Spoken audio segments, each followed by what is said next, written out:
Olá, hoje o Bem Plenas Cast recebe duas mulheres que transformaram dor em força. Uma delas, há 9 anos, sobreviveu a uma tentativa de feminicídio que mudou completamente a sua vida. E para escapar da morte, ela tomou uma decisão extrema e sofreu uma grave lesão na coluna.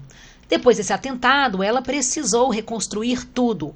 Passou por cirurgias, reabilitação, enfrentou o desafio de viver a tetraplegia. Mas a história dela não parou aí. Hoje, ela é paraciclista, mãe, esposa e uma mulher que inspira outras pessoas com sua história de coragem, superação e recomeço. Ela está em Senador Canedo de Goiás e o nome dela é Samara Felipe. E nós temos também hoje aqui outra mulher que também vai falar sobre força, superação e transformação. A nossa convidada tem uma história que emociona, mas acima de tudo, inspira. Mas o que poderia ter sido o fim de muitos sonhos se transformou em um novo começo. Ela encontrou no esporte uma forma de reconstruir a própria história e hoje é atleta de paraciclismo, já tendo representado o Brasil em competições importantes como o Pan-Americano. Hoje nós vamos ouvir duas histórias de coragem, resiliência e de mulheres que decidiram não serem definidas pelo que aconteceu com elas, mas pela força que encontraram para seguir em frente. Então, vem ser plena com a gente e com elas.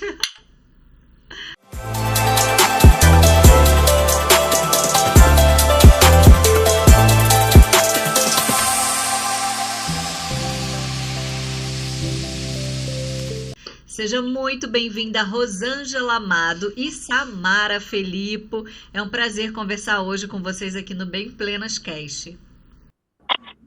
Olá, tudo bem? Prazer. Muito feliz de estar participando. Quero agradecer pelo convite, né? Eu acho que é um tema que tem acontecido muito e acho que a gente tem que falar muito sobre ele e para que as pessoas realmente observem tudo que está acontecendo, até para ver se as autoridades arrumam uma forma de parar, porque infelizmente todos os dias são 4, 5 mulheres assassinadas. E a gente não sabe, muitas mulheres não tiveram a oportunidade, o privilégio de reconstruir, como eu e a Rosângela, graças a Deus, tivemos essa oportunidade. É verdade. Vamos começar, agora que você já deu uma breve introdução, Samara, vamos começar então perguntando para a Rosângela sobre o que aconteceu, Rosângela. Realmente, a gente falou aqui na introdução brevemente, um pouquinho da história de vocês duas, mas a gente quer ouvir de vocês. O que aconteceu? Conta pra gente a história que te deixou hoje numa cadeira de rodas. Olá, meninas. Eu também agradeço também pelo convite de poder contar um pouco da nossa história aqui. Em breve eu vou falar que também, né, muitas mulheres não tiveram a oportunidade que eu e a Samara tivemos, que hoje nós estamos aqui conversando, né? Porque em 2015 eu levei 2 tiros, né, na medula, onde eu fiquei paraplégica, tentativa de feminicídio, né? Fiquei na cadeira e estou reconstruindo a minha vida depois do esporte, né? Com muita garra, superação, força, coragem. O que aconteceu, Rosângela? Como é que aconteceu essa tentativa? Onde você estava? Foi o seu ex-companheiro, né? Conta um pouquinho pra gente. A gente quer saber como aconteceu. Em 2015, eu e a minha filha, nós saímos da casa da minha mãe para ir numa festa. Inclusive, era amigos em comuns do meu ex-marido, que na época era marido. E quando chegou lá, ele estava muito bêbado. E quando ele chegou, eu passei acho que uns 30 minutos que eu tinha chegado, ele me chamou para ir embora. E como eu não tinha ido com ele, eu decidi falar que não, até porque ele estava muito bêbado. Se eu fosse, eu teria que ir embora com ele. E com a minha filha, que não seria filha dele. E aí, onde eu não tive. Foi onde passou um filme na minha cabeça, como se pudesse ter acontecido uma coisa pior, até com a minha filha. Aí eu decidi falar que não. Quando eu resolvi falar não, que eu olhei para trás, ele estava já com uma arma engatilhada. Então, assim, foi por pouco mesmo que eu não morri. Isso foi numa chácara. O socorro, graças a Deus, porque tinha muito bombeiro, muito policial lá e o policial que me ajudou, né, a salvar a minha vida, até porque como era numa chácara, era difícil o acesso, era mais difícil também, até o bombeiro chegar, que inclusive foi para me salvar, mas acontece que quando o bombeiro chegou, eu já estaria no hospital. Se eu esperasse o bombeiro chegar, eu teria morrido, né? E, inclusive, até os bombeiros levou porque ele também tinha ficado desmaiado. O pessoal desmaiou ele lá, deu um mata-leão nele, e aí eu fiquei de um lado dele de outro. Certo. Ô, Samara, a Rosângela está contando essa história, né? E eu acredito que em um relacionamento, para chegar nesse nível, né, de agressão, que já é um feminicídio, uma tentativa, né, de feminicídio, são dados sinais. Você concorda com isso? Sinais foram dados antes de você contar a sua história? Você pode fazer uma introdução falando exatamente sobre os sinais. Eles existem? No meu caso, existiu vários sinais. E essas coisas, infelizmente, não acontecem do dia para a noite, né? Eu já ouvi vários relatos, não foram só o meu que aconteceu, mas várias pessoas, porque, infelizmente, os ciúmes, a possessão, aquela parte que eles querem dominar, já não quer deixar você vestir uma roupa, já não deixa mais você ter liberdade para se arrumar, para sair, para falar se quer ou se não quer. Essa parte vem, infelizmente, ela vem muito forte antes, né? Ela acontece, esses sinais acontecem, e infelizmente, quando a gente está num relacionamento, muitas das vezes a gente deixa passar batido, como isso aconteceu comigo, né? Que quando isso antes de acontecer a tentativa de feminicídio, ele já não deixava mais ir para academia, eu tive que trancar a faculdade. Todo mundo na faculdade era meu macho, todo mundo no serviço, a gente trabalhava no shopping, né, no Taguatinga Shopping, em Brasília, e todo mundo ali já teve algum relacionamento comigo, então todas as minhas amigas não prestavam, todo mundo não prestava, só ele que era o certo. Então, infelizmente, eu não dei ouvido para os sinais que isso acontece com muitas mulheres com frequência. E aí foram se agravando esses sinais, você começou a se sentir presa, ele começou a te prender, era uma obsessão, era uma possessão, né? E o que aconteceu, Samara? No caso, ele já não deixava mais eu fazer nada sozinha, né? E aí eu decidi ir para academia. Eu falei, eu quero ir para academia, eu quero me cuidar. Eu tinha um corpo malhado, eu amava cuidar do meu corpo, eu amava me sentir bonita, aquela mulher que usava um salto, que se maquiava, que as pessoas também elogiavam. Eu amava me vestir e me sentir bem com o meu corpo mesmo. Então, eu decidi que eu voltaria para a academia e que eu não queria mais a companhia dele e decidi terminar um relacionamento. Foi aí que eu descobri que ele estava usando entorpecentes, né? Porque ele ficou bem mais obcecado. Até ali eu não sabia. A gente já tinha 2 anos de relacionamento, estava noivo para casar, e até ali eu não sabia que ele usava entorpecentes, né?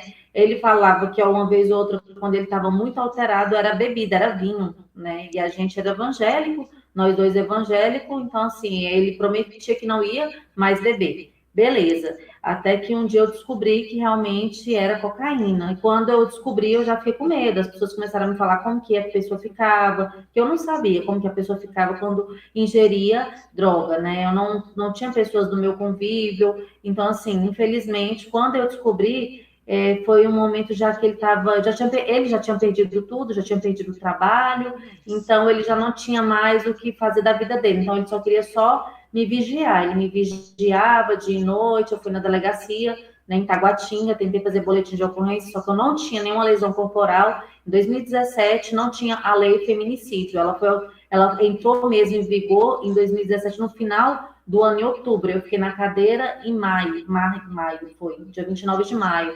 Então, assim, ele já me perseguia, era muito ciumento. Vocês moravam juntos, não? Então, eu morava sozinha no apartamento com a minha irmã. Eu tinha uma irmã que eu estava criando ela, sabe? e ela bem mais nova que eu. Ele fica assim, a gente era noivo e ele passava um tempo na minha casa, também passava um tempo na casa da mãe dele, entendeu? Ele não morava assim fixamente na minha casa, até que eu entrei em contato com a família dele, falei tudo que estava acontecendo e decidi que não queria mais. Eles foram na minha casa, pegaram tudo que é dele, ele quebrou um monte de coisa minha, enfim. Aí eu achei que estava livre, ele estava com a chave da minha casa, falou que depois devolvia. Aí ele me devolveu, eu falei que estava tudo ok, pensei que estava tudo ok. E ele estava só me vigiando onde eu estava, ele sabia, né? E eu procurava, não via ele, mas ele sabia onde que eu estava, qual a roupa que eu estava, quem chegou perto de mim, quem não chegou. No meu trabalho ele me vigiava, enfim, foi bem rápido o que aconteceu. Em 2 meses já aconteceu tudo. Tipo assim, já estava terminado, tinha 2 meses, a gente não tinha mais nenhum relacionamento, nada, nada, nada. E assim, já tinha tirado as coisas dele na minha casa, ele me devolveu minha chave, achei que estava ok. Só que ele estava me vigiando de longe, também estava se afundando nas drogas. Então foi aí que ele tinha a chave da minha casa, eu estava dormindo, né? E ele entrou de madrugada no meu apartamento e me acordou com tapa nesse ouvido, né? Hoje, infelizmente, ainda tem um pouco de lesão, assim. Graças a Deus, eu voltei a ouvir, mas eu sinto muita dor devido aos momentos de frio. A gente ainda nem descobriu o que é, mas, enfim, ele me acordou com esse tapa, que eu também dou graças a Deus por esse tapa, porque se ele não tivesse me acordado com esse tapa, eu não teria reagido para tentar sair daquele lugar, ele tinha me matado de facada. Que, no caso, ele estava com a faca na mão, e eu acordei, levantei, o que está acontecendo? Meu ouvido sangrando muito, porque um homem de 2 metros, né? Negro, forte, muito forte, malhado. Então, assim, um tapa dele não foi só aqui, foi no ouvido também. Um tapa muito forte. Quando eu levantei, meu ouvido escorrendo muito sangue. E aí ele estava com a faca na mão, vou te matar. Eu, o que foi? Tá ficando louco? Como é que você entrou aqui? Ele, vou te matar, porque me enviaram um vídeo pornô. E essa mulher do vídeo pornô, o nome dela é Samara. Essa mulher quer você. Eu vou te matar. Você tá com outro cara. E realmente, o nome dela é Samara. Na época, ela tinha 37 anos, eu tinha 23, né? E ela tinha umas tatuagens nas pernas, uma tatuagem igual a essa, parecida com essa, mas é nesse braço, né? E o meu é no direito. E aí ele achou, porque ele viu essa tatuagem parecida um pouco, que o da mulher era tudo escrito, né? Era letras, mesmo formato, e era nesse braço dela, e umas tatuagens nas pernas que eu não tenho, né? Mulher loira, cabelo grande, na cintura, do jeito que eu estava no momento, parecia com ela. E ela é atriz pornográfica, realmente, a profissão dela, ela é de Brasília. Inclusive, ela apareceu, ela deu o depoimento dela na época, porque repercutiu muito em Brasília, foi para fora. E ele só falava que me matar naquele momento. Aí ele me bateu, mandou o vídeo pornô no grupo da minha família e já estava me avisando por que eu ia morrer naquele momento. Ele falava, eu ajoelhei nos pés dele, orei, e ele falou, pode orar que eu vou te matar, nós dois vamos morrer juntos. Pode orar que eu vou te matar. Aí, quando ele pegou meu telefone, estava enviando para os meus contatos da minha família o vídeo pornô e avisando por que ele ia me matar naquele momento, eu olhei para a janela que estava atrás de mim. Eu olhei para a janela, eu estava no canto da cama, ele no pé da cama, perto da porta. E aí eu falei, vou ter que sair daqui, vai ser por aqui, vai ser pela janela. Foi no momento que eu passei a cabeça no buraco um pouquinho maior, porque tinha uns ferros, né? Então, assim, tinha que ser o maior, porque eu lembro que sempre eu passava a cabeça para jogar chave, né? Porque eu morava no quarto andar. Então, às vezes, lá era escada. Então, para eu não descer, eu ficava pedindo para as pessoas jogavam a chave, a pessoa pegava e subia, né? E aí foi quando eu passei a cabeça, falei, não, aqui eu consigo passar a cabeça, eu passo a cabeça, passo o corpo. Eu fui bem rápida e ele não viu nada disso acontecendo, porque ele estava focado no meu telefone.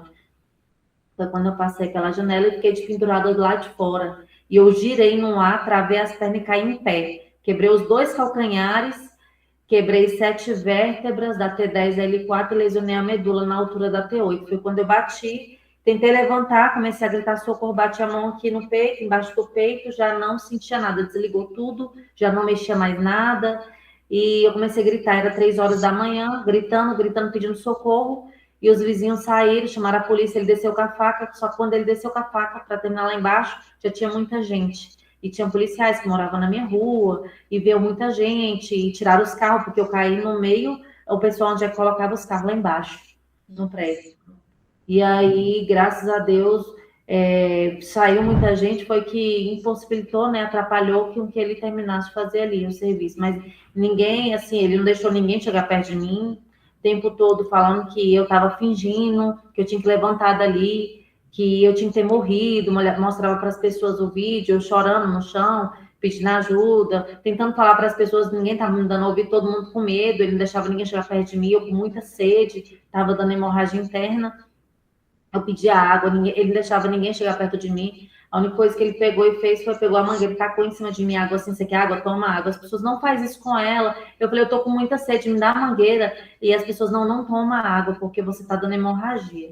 Aí foi quando o socorro chegou da SAMU, eu pedi para eles ligarem, fazer 2 ligações para mim, eu no chão, porque trouxeram a maca errada, né? Tem que ser uma prancha. E aí eles viram que era coluna e não podia, né? Colocou o colar cervical e falou, não, então vamos fazer a ligação enquanto o socorro vem. Aí eu liguei para minha chefe, né, para avisar, porque eu trabalhava no restaurante, eu era gerente no Taguatinga Shopping, no Chamas Grill, no restaurante, eu ia abrir o restaurante de manhã, para avisar que eu não ia conseguir chegar, que eu ia chegar mais tarde, que na minha cabeça era uma coisinha e eu ia melhorar. Ia trabalhar. E ligar para minha irmã, foi quando ela ligou para minha irmã atendeu, de madrugada, e ela falou, corre, porque acho que ela não tem nem 2 horas de vida. Quando eu vi aquilo ali, eu já fiquei desesperada, porque ela estava avisando a minha situação para minha irmã, né, e que meus órgãos a qualquer momento começariam a explodir, né, por conta da queda, de tudo, estava dando hemorragia, e aí comecei aquele desespero, comecei a falar com Deus, comecei a usar toda a minha fé naquele momento, e fui para o hospital, e aí começou aquelas coisas a repercutir, porque eu precisava fazer uma cirurgia, precisava de 2 placas de titânio, que eles colocaram em mim, 9 parafusos, e também de uma vaga no Hospital do Paranoá. Foi o primeiro lugar que eles me levaram, que lá é referência, né? Então, eles me levaram, graças a Deus, pela gravidade, me passou na frente, uma deputada de Brasília, que eu sou muito grata a ela, conseguiu para mim, me visitou, que eu nem conhecia ela. Celina Leão foi muito importante na minha vida naquele momento, sempre vou ser grata, porque eu dependia muito daquela vaga e dependia muito para fazer a cirurgia, dependia muito desses parafusos, dessas placas que são muito caras, na época 150 mil, e deu tudo certo. Aí depois comecei a fazer minha reabilitação, depois da cirurgia, e depois de 20 dias comecei a sentar para destravar a coluna, e graças a Deus fui para o Sara logo em seguida, com 1 mês e pouco, e fiz minha reabilitação, aprendi a sentar, aprendi a passar sonda, que eu não sabia que ia passar, né?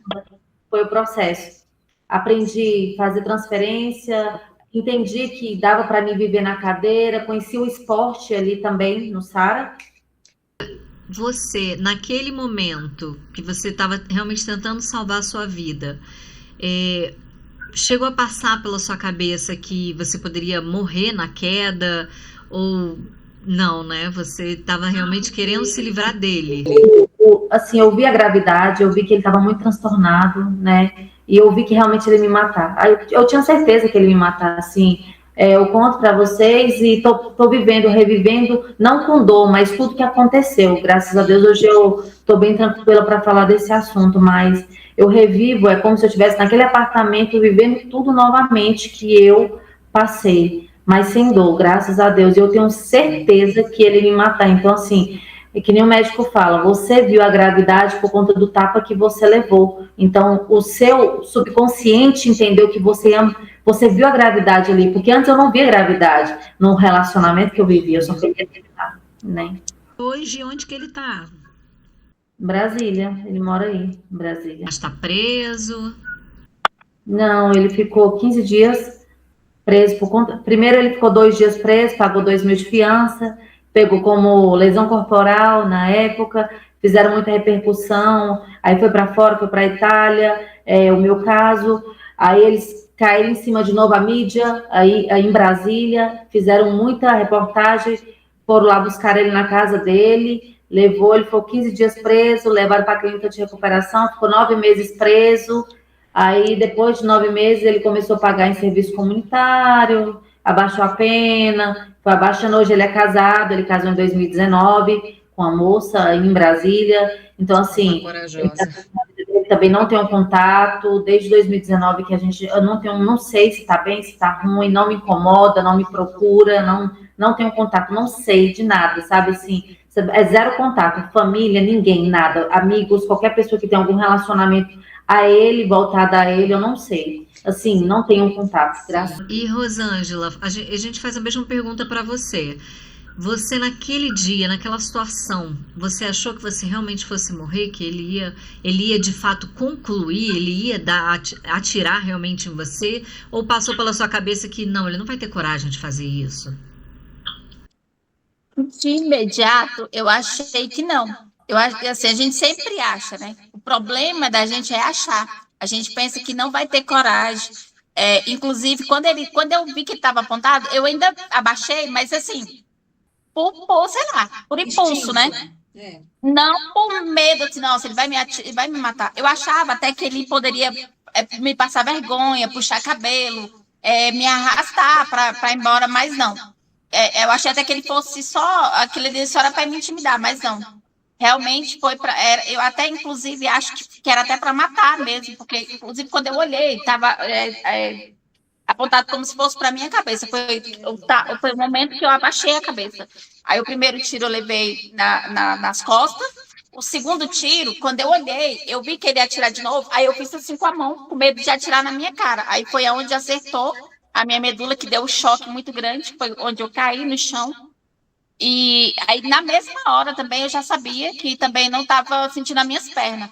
Foi o que eu falava com as pessoas, gente, não estou sentindo as minhas pernas. Aí o cara, que é amigo dele, que também era meu amigo, ele me virou, olhou, ele falou, não, acertou ela. Mas ele ainda falava para mim, calma, não é tão grave, só foi de Raspão. Eu falei, não foi, porque eu estou sentindo muita falta de ar e eu não estou sentindo as minhas pernas. Aí ele viu que estava grave. Aí eles foram para a BR para poder pedir o socorro, né? Era um pouco longe, era distante, era em chácara. Então, assim, na hora, eu sabia que aquele momento ali poderia ser fatal. E também, como a gente tem fé, quando eu estava saindo, eu fui socorrida pela policial lá, que tirou a mesa e me colocou, que teve essa ideia de fazer isso, porque se eu fosse esperar o bombeiro, eu teria morrido. Ele também, naquela hora que eu estava saindo da chácara, como eu tinha um filho, na época eu estava com 2 anos, hoje ele está com 13. Eu achei que eu não ia ver eles mais, né? Eu achava que aquele seria o último momento. Inclusive, a minha filha estava comigo, ela ficava chorando muito em cima de mim. Quantos anos tem a sua filha? A minha filha, na época, estava com 14. Hoje ela está com 25. Tudo. Aí eu falava para ela, Lívia, acabou pra gente, não tem mais jeito, não tem mais jeito. Ela gritava o tempo todo, mãe, mãe. E assim, eu queria era que aquela hora passasse logo. Eu queria chegar logo no hospital, ou resolver logo, ou então morrer logo. Aí eu pedi, assim, para Deus, na hora que eu saí da chácara, eu pedi, Senhor, me deixa ficar viva para ver meus filhos ser criados, né? E quando eu cheguei no hospital, eu estava muito lúcida. Eu lembro que a minha amiga que estava comigo, ela perguntou para o médico, doutor, como é que está a situação dela? E eu, bem consciente, eu estava consciente e lúcida, entendeu? Eu estava sentindo muita falta de ar, mas eu estava consciente. E aí eu lembro que o médico falou para ela, vai para casa, que você vai ter que dar muita força para a família dela amanhã. Talvez ela vai estar aqui para fazer a cirurgia, mas eu não sei se ela volta com vida. Cara, é um susto tão grande. E aí eu lembro que eu falei assim, eu olhei para cima na hora que eu estava entrando, eu me despedi, dei tchau para todo mundo e falei, eu olhei para cima e falei, Senhor, seja feita a tua vontade, não a minha, porque a minha era de estar viva. E se fosse a minha hora, eu estar ali agonizando, ia ser pior. Então, tanto que quando eu acordei, eu não sabia se eu estava viva ou se eu estava morta. Eu acordei 6 horas da manhã. E aí eu olhei, assim, para o lado, olhei para o outro. Isso quando aconteceu, era umas 11h30 para meia-noite. Meia-noite, mais ou menos. Então, assim, eu olhei para cima e fiquei pensando, gente, eu estou viva ou estou morta? E aí foi quando os médicos vieram conversar comigo. Então, eu tive certeza que foi um milagre demais na minha vida. E hoje ele está preso? Infelizmente, também não está preso. Entendi. Mas ele chegou a ser preso em algum momento? Ele ficou 1 mês, 40 dias no negócio lá de bombeiro. Ele era bombeiro? Ele era bombeiro. Né? Ele ficou detido no quartel. Ficou detido por 40 dias. Aí depois ele foi liberado, né? Aí depois de um tempo, bastante tempo, aí ele foi pegar a pena semiaberta. E foi dormir lá, né? E como se ele fosse trabalhar durante o dia. E ele já tinha demonstrado algum sinal Pra você? Infelizmente já. Ele era muito possessivo, muito ciumento, marcava hora para tudo. Inclusive, um dia antes, por que eu vim para casa da minha mãe? Porque a gente tinha combinado da gente de vir para cá e eu fui fazer uma unha e de lá minha amiga inventou de ir para o plano para fazer compras. E a gente demorou. E ele deixou meu filho de 2 aninhos sem comer, isso tudo para me atentar. E quando eu cheguei em casa, ele não quis vir. Mas, assim, ele já tinha dado muitos sinais. Eu que não atentei mesmo, era muito ciumento, possessivo. Eu não podia olhar para os lados. Se eu saísse, se eu olhasse para o lado, ele achava que eu estava olhando para alguém. E se eu fosse no banheiro, ele ficava cantando a música para mim. Foi no banheiro pra gente conversar. Tipo, como se eu tivesse ficado com alguém. Então, assim, deu bastante sinais. A gente que não acredita, né? A gente pensa que não, que é só cuidado. Nossa, ele tem esse ciúme todo porque ele me ama. E não é assim. Você estava numa festa de família, era isso? Oi? Você estava numa festa de família, era isso? Era uma festa de amigos em comum que a gente tinha, dele. E quando o esporte, Samara, entrou na sua vida, foi em que ano? E foi no Sara também? Como é que funcionou? Então, eu fui fazer a reabilitação lá no Sara, né? E eu achava que para eu retomar minha vida, eu tinha que voltar a andar. Então, a minha busca era incessante de voltar a andar, de voltar àquele corpo. Eu não queria que as pessoas me vissem na cadeira de roda. Eu não queria que as pessoas me vissem com a perna atrofiada, com o pé torto, né? Tinha muita vergonha de mim mesma. E eu fiz muita fisioterapia lá no Sara e conheci vários esportes. Foi quando eu vi que tinha várias pessoas que eram felizes no esporte e que, independente da lesão, independente de ter ficado na cadeira, e as pessoas viajavam, conheciam lugares, eu falei, nossa, eu quero para mim, eu quero tentar também. Foi quando conheci o basquete em cadeira de rodas lá no Sara, canoagem, e aí a natação. Eu comecei a fazer vários esportes lá, eu tive que decidir ficar em um. Foi quando a Jade visitou o Sara e falou, né, sobre o ciclismo, falou sobre a possível categoria que eu caía e que se eu treinasse ia dar certo, de eu já chegar medalhando, né? E aí foi quando eu falei, eu vou tentar. Tipo assim, eu olhei para a bicicleta e falei, nada a ver, muito perigoso, nada a ver comigo, mas eu vou lá vou lá só para ver na casa dela. Cheguei lá na casa dela, sentei na bike e falei, cara, acho que é legal. A gente treinou no rolo lá, fiz o experimento, falei, ela vem amanhã, eu falei, tá, vou. Mas eu pensei, acho que eu não vou voltar mais não. Aí fui de novo. Aí depois a gente vai treinar na rua, aí comecei a sentir adrenalina da bike ali, eu falei, eu gostei. Aí ela, então vamos competir? Eu falei, vamos. Aí me filiei. Foi em 2017, fiquei na cadeira em maio, quando fui para o Sara em junho, e aí conheci o paraciclismo, acho que foi em outubro para novembro, aí comecei a treinar quando foi em janeiro do outro ano, foi 2 meses, fui lá competir, deu certo. Uau. Aí já fiquei super feliz, acho que a primeira medalha que eu cheguei lá, eu consegui, foi a de ouro, coisa boa. Para quem não sabe, o Hospital Sara, ele é referência aqui em Brasília, né? Um hospital de reabilitação, muito conhecido aqui. E a Jade, se você não sabe quem é a Jade, você tem que ver o episódio anterior, né? Que a Jade, a Luciana, a fisioterapeuta dela, estiveram aqui no estúdio com a gente. Então você já assista para você saber quem é a Jade, que acabou inspirando e incentivando vocês duas, né? E foi quando eu foquei mais no paraciclismo, né? Aí comecei a competir, viajar, ouvir histórias. Foi quando eu vi que dava para independente, né? Foi quando eu comecei a me aceitar também. O esporte me ajudou a me aceitar. Mesmo que eu acreditei até 2019 que eu ia voltar a andar naqueles momentos, né? Eu acredito que, assim, para Deus nada é impossível, mas hoje eu não vivo em busca mais disso. Eu não vivo lutando mais para que isso aconteça, né? Hoje eu estou no esporte, eu trabalho fora, conheci meu esposo também em Brasília em 2021, a gente começou a se relacionar em 2022, e assim, graças a Deus ele é um parceirão que mudou a minha vida, a gente mudou muito junto, começou a somar um na vida do outro, foi quando a gente decidiu vim para Goiânia e logo em seguida descobri que estava grávida do Valentim, eu tenho um filho de 3 anos. Então, assim, foi uma coisa atrás da outra. Em 2022 foram muitas mudanças, muitas inseguranças, muitos medos. Vai dar certo? Começamos agora o relacionamento, logo em seguida estava grávida, e agora mudar, porque conheço Brasília, né? Mas falei, vamos para Goiânia, vamos tentar a vida lá, e foi a melhor coisa ter vindo para Goiânia, né? Hoje eu moro em Senador Canedo, trabalho em Goiânia, trabalho fora, hoje eu trabalho na prefeitura, sou gerente do Paradesporto, sou comissionada, não sou concursada, mas assim, aqui tem várias vagas para PCD, né?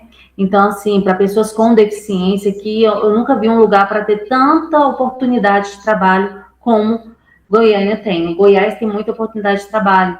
Então, assim, foi aqui que eu comecei a refazer a minha vida. E, assim, graças a Deus, eu não tenho nada mais a reclamar, independente se vou voltar a andar. As minhas queixas hoje é mais pelas dores neuropáticas, que a gente Vida nova, né, Samara? Mas, assim, se não for a dor neuropática, o resto, eu não tenho mais nada para reclamar. Amo trabalhar, amo cuidar. Graças a Deus você está viva, isso é que importa, né? Eu não posso reclamar de nada. E Rosângela, como é que o paraciclismo entrou na sua vida? Também na mesma situação, né? A gente estava. Eu fui para o Sara para reabilitação e depois no Lago Norte foi conhecendo os esportes, né? A gente fiz bastante lá, fiz canoagem, fiz paracanoagem, fiz vela, natação, vôlei, tudo na cadeira. Então, assim, o vôlei era vôlei não, basquete era o melhor, que a gente se sentia como se estivesse solta, né? Como se estivesse andando. Então, aí quando a Jade também foi fazer essa visita, né? Eu estava junto com a Samara, inclusive era para escolher uma. Ela falou, ela foi lá. O time de basquete, né, gente? A Jade sabotou o time de basquete legal, né? Aí era para escolher uma só. Aí, inclusive, a Samara me incentivou. Ela, vamos lá, vamos conhecer. Ela perguntou quem queria. Eu falei, eu quero. Logo de cara eu falei, quero. Aí a Samara, vamos lá, vamos conhecer. Aí a gente foi, conheci, também gostei. Principalmente quando foi pra rua, que realmente a adrenalina você sentiu o ar, ainda mais no Lago Norte, né? Uma vista boa, bonita. Delícia, né?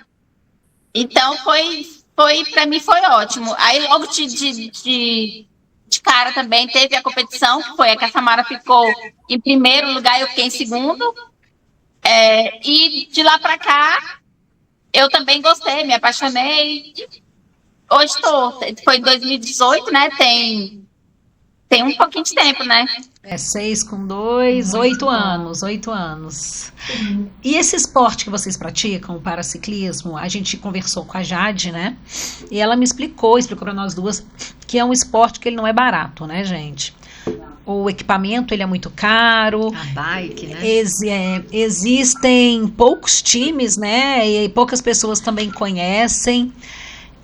Hoje vocês têm uma equipe, né? Fazem parte do time da Jade, não é isso? Que é o Paracapital, né? Hoje vocês sentem a necessidade de mais apoio, vocês sentem a necessidade de repente, aparecer mais, já foram atrás de apoio. Como é que vocês veem esse esporte hoje de tal forma, como competição, né? Não como hobby? Que antes vocês estavam lá e nem sabiam que ia ser campeãs. Mas agora, de repente, vocês ficaram aí pioneiras no esporte. Como é que vocês veem isso hoje? Então, eu acho que realmente o ciclismo é um dos esportes, para mim, na minha percepção, já passei por vários, mais caro, assim, sabe? É um dos esportes mais caros e que realmente demanda muito patrocínio, né? Hoje eu ainda não tenho minha bicicleta própria, mas eu vivo em busca de parceria, vivo divulgando no Instagram, vivo trabalhando, vivo correndo atrás. Onde tem, me chama, o que eu posso fazer, tô lá, porque é que nem fala, né? De pingo em pingo a gente enche, né? Enche a vasilha, então assim, eu acredito muito nisso. Hoje a gente também tem Bolsa Atleta, é uma bolsa nacional que é 1.025, é uma bolsa que nem cobre os nossos gastos, nem de treinador, nem de pneu, que um pneu geralmente é R$400, um capacete é caro, a gente tem que estar cuidando, trocando. São 3 pneus que a gente usa, câmara de ar, enfim. É muito importante, assim, acredito que as pessoas acreditarem no nosso trabalho, porque querendo ou não é um trabalho, né? E tem gente que fala, nossa, antes de eu começar a trabalhar, mas só tá no ciclista, você não trabalha fora, não. Eu falei, gente, isso aqui é um trabalho, me respeita, que é isso? É verdade, é verdade. Eu sou uma campeã. Então, assim, é muito importante as pessoas acreditarem, querer conhecer, querer nos seguir, estar com a gente. Pessoas também com deficiência, que sofreu alguma lesão, é muito importante conhecer, independente do esporte, não só o ciclismo, tá? Eu acho que sair da zona de conforto, se sentir bem, se movimentar, o esporte ele é vida, traz alegria, né? Existe aquele hormôniozinho da alegria, da felicidade que é transmitido quando a gente está ali no treino. Então, assim, eu indico para todo mundo, eu divulgo, eu trabalho com isso, e eu acho muito importante as pessoas acreditarem na gente e falar, não, peraí, vou dar uma olhadinha, que eu posso ajudar essa mulher aqui, essa menina aqui, essa atleta, o que eu posso fazer? Então, assim, acreditem na gente, venham conhecer nosso trabalho, nosso time, que é muito importante para a gente. Muito bom. E Rosângela, as duas, na verdade, né? A pergunta vai para as duas. A gente sempre fala que, apesar de acontecer alguma coisa ruim na nossa vida, né? Que a gente não está imune às coisas ruins que acontecem, que possam vir a acontecer na nossa vida, mas que a gente sempre tem que tirar um aprendizado disso. A história de vocês é muito forte, foi um momento ali muito triste, mas ao mesmo tempo decisivo, porque vocês superaram isso. O que vocês conseguem enxergar hoje, através dessa história que vocês viveram na pele, através de tudo que aconteceu? O que hoje você, olhando para trás, você traz como superação, como incentivo? Então, depois de tudo que me aconteceu, primeiramente dessa parte de relacionamento, qualquer pessoa que chegava perto de mim, eu sempre pedia o documento, falava, deixa eu puxar ali, vamos ver se tem uma coisa, porque sempre ficava insegura, ou falava para as pessoas assim, poxa, eu uso sonda, quando eu não queria alguma pessoa, acreditava que o cara só queria ficar comigo só para me usar, né, naquele momento, ou ver como que era ficar com uma pessoa. Eu mesmo tinha um preconceito comigo mesmo, tá? Com pessoa com deficiência. Eu achava que o cara ia ficar comigo para ver como que era para ficar com uma pessoa com deficiência, uma cadeirante. Então, no começo eu tinha muita rejeição. Então, assim, eu fiquei com muito medo, né, de me relacionar com qualquer outra pessoa, mas me relacionei, conheci outras pessoas, e assim, mas sempre com a roda atrás, não é o pé não, tá? Agora é a roda, sempre com a roda atrás, sempre observando como que ia ser. E você fazia antes uma busca do cara ali no Google, jogava o CPF dele ali, buscava tudo para saber o que tinha. Então, assim, aprendi muito que a gente não tem que acreditar também nesses papos, assim, de o tempo todo, eu sou uma pessoa evangélica, mas não é porque a pessoa é evangélica que a pessoa é santa, porque a gente não de qualquer religião, né, ou também não tem religião, são pessoas, né, e além disso, depois de tudo que me aconteceu, o que eu vejo hoje muito, quando alguém vem me contar uma história, alguma mulher, eu já enxergo muito mais além, como antes eu não enxergava, antes dou muito conselho, e assim, hoje eu sou muito grata ao esporte, depois, porque assim, olhando para aquela Samara, voltando tudo, naquele começo, olha, hoje me vendo, olhando para ela, eu não acreditaria que eu chegaria até aqui, então assim, sou muito grata ao esporte, ao meu esposo, a tudo que eu vivi, que eu aprendi, que eu passei, e que hoje eu posso somar na vida de alguém, assim, de alguma mulher, de alguém que esteja precisando se levantar depois de uma lesão, alguma mulher que esteja passando por isso. Então assim, graças a Deus, hoje eu trabalho muito no Instagram, e muitas mulheres me procuram, perguntam, e hoje eu tenho a oportunidade de falar, cara, tá errado, se ele tá com esse comportamento, já sai. Procura ajuda, não espera acontecer contigo o que aconteceu comigo. Então, infelizmente, já perdi pessoas que me procurou, né, que não me ouviu, e infelizmente nem ficou numa cadeira de roda. Então, assim, o que eu puder explorar esse assunto, eu vou explorar hoje, para ver se há quantas mulheres, né, ou alguma forma de, não sei o que a autoridade tem que fazer, as autoridades, a política, as pessoas, o mundo, não sei onde que vamos chegar para que pare essa parte do feminicídio. Rosângela, o que você aprendeu com essa lição, com tudo isso que você viveu? Eu aprendi que a gente não deve fechar os olhos para os sinais, né? Porque os sinais sempre têm. E, tipo assim, pedir ajuda, se for preciso, denuncie, ligue no 180, não se negue também, pessoas, vizinhos, amigos, colegas, denuncie, porque às vezes a própria pessoa não acredita. Entendeu? E se tá tendo alguma coisa, às vezes a gente vê uma discussão aí, não vou me meter porque eu não tenho nada a ver com isso. Cara, tem a ver sim, porque a gente está perdendo muitas mulheres, infelizmente, muitas mulheres para a violência. Então, assim, denuncie mesmo. Amigos, qualquer pessoa, denuncie. Você falou que nas redes sociais você trabalha muito, né, com isso. Vamos deixar o arroba de vocês duas aqui. Qual que é o seu, Samara? O meu é Samara Felipe 94. Arroba Samara Filipe 94. A gente vai deixar aqui na tela, para quem quiser te seguir, para quem quiser falar com você, pedir seu apoio. Eu acho que é extremamente necessário e importante. Isso que você falou foi extremamente importante. Rosângela, arroba... Amado Rosângela. Isso aí. Arroba Amado Rosângela. E a Rosângela hoje? A Samara já falou que casou, teve filho. Rosângela, você refez sua vida? Conta, você não contou. Como a Samara falou, né? A gente não fica com o pé atrás, a gente fica com as rodas todas atrás. Então, assim, a gente fica com medo. Eu fiquei 5 anos sozinha, não tive coragem, né? Eu pensava também que as pessoas queriam se aproveitar ou por curiosidade, para saber como é que era. Aí, inclusive, achei, depois de 5 anos de lesão, hoje eu moro com ele, a gente mora junto, tenho meus 2 filhos, né? Graças a Deus, já tinha antes dele, e ele me ajuda muito também no esporte. Então, assim, hoje agradeço muito. Claro, se tiver alguns sinais, gente, cair fora, porque, infelizmente, não dá para você ficar pensando... Com esse aqui não vai acontecer, entendeu? Hoje eu refiz minha vida, graças a Deus, mas a gente fica com um pouquinho com o pé atrás, né? A gente não pode confiar totalmente também.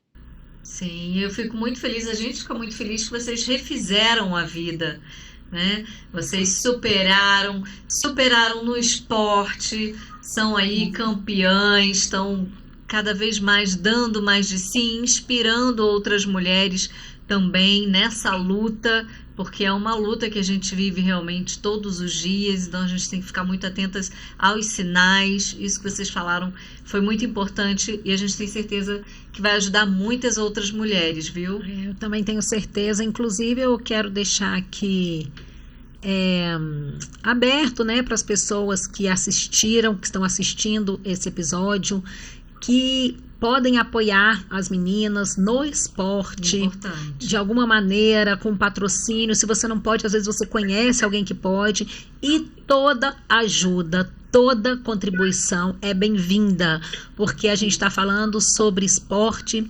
sobre pessoas que refizeram a vida e encontraram no esporte também, né, uma forma de viver melhor, uma forma de superar traumas, superar situações, superar tanta coisa, né? Que se a gente for listar aqui, meninas, a gente vai ficar bastante tempo, né? É verdade. Então, acho que é importante. Toda ajuda é bem-vinda, até porque é um esporte muito caro, né? O paraciclismo é um esporte muito caro. O que vocês almejam aí para o futuro? Um futuro bem breve, o que vocês esperam? Eu assim, uma das coisas que, inclusive, eu estava, antes de começar aqui o podcast, conversando com a Rosângela, eu quero ter uma bike muito boa, eu quero melhorar no esporte. Meu desempenho, meu tempo. Às vezes a gente fala assim, quero aquele lugar, aquela medalha, mas eu também quero melhorar o meu tempo e meu equipamento, que são 2 coisas que vão me ajudar muito a crescer, né? Para futuras conquistas, eu não sei, vai ter outros Pan-Americanos, que nem nós tivemos aqui agora no Brasil, vieram mais de 7 países, e a gente recebeu aqui em Indaiatuba, São Paulo. Graças a Deus, nós medalhamos para o Brasil, somamos ponto para o Brasil na nossa categoria. Rosângela é da mesma categoria que eu. Então, assim, muito importante o nosso crescimento. Rosângela, quais os planos aí para o futuro? Os planos também é melhorar equipamento, né? Infelizmente, que nem nosso pelo menos ter, né, o nosso equipamento, para poder dar, a gente mesmo tentar ir melhorando ela devagar, porque não adianta você melhorar um equipamento que não é seu. Sim, Você até tenta, mas não consegue. verdade. Então, assim, a gente realmente precisava muito mesmo de pessoas que quisessem ajudar, né, de patrocínio, e assim, melhorar no treino. Aqui, infelizmente, não me ajuda muito, né?